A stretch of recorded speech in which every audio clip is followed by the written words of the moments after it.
ഇതിൽ പറഞ്ഞിരിക്കുന്ന ആവശ്യങ്ങൾ ന്യായമാണ്.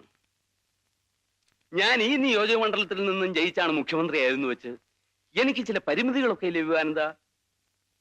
ഒന്നാമത് 18 കോടി രൂപ കമ്മി ബഡ്ജറ്റുള്ള ഒരു ഗവൺമെന്റാണ് നമ്മളുടേത്.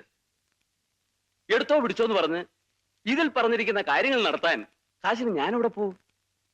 ഏതായാലും ഞാൻ ഫിനാൻസ് മിനിസ്റ്ററുമായിട്ടൊന്ന് ആലോചിക്കട്ടെ. താൻ തിങ്കളാഴ്ച തിരുവനന്തപുരത്തേക്കൊന്ന് വാ. പോവാൻ സമയമായി. ശേഖരൻകുട്ടിയോട് റെഡിയാകാൻ പറ. സാർ സാർ അച്ഛൻ റെഡിയായി, പോകാമെന്ന് പറഞ്ഞു. ഒരു 5 മിനിറ്റ്. സാർ ഇപ്പൊ തന്നെ വളരെ വൈകി. പറഞ്ഞാ മതി.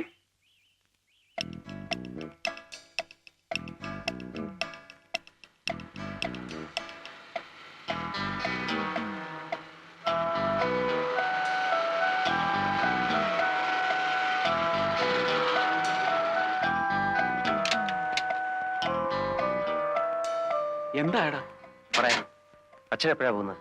ഉടനെ പോവും. നീ ഈ കാറും കൊണ്ട് അച്ഛൻ്റെ കൂടെ പോയിക്കോ. ഞാൻ നിന്റെ കാര്യം വരാം. വാ.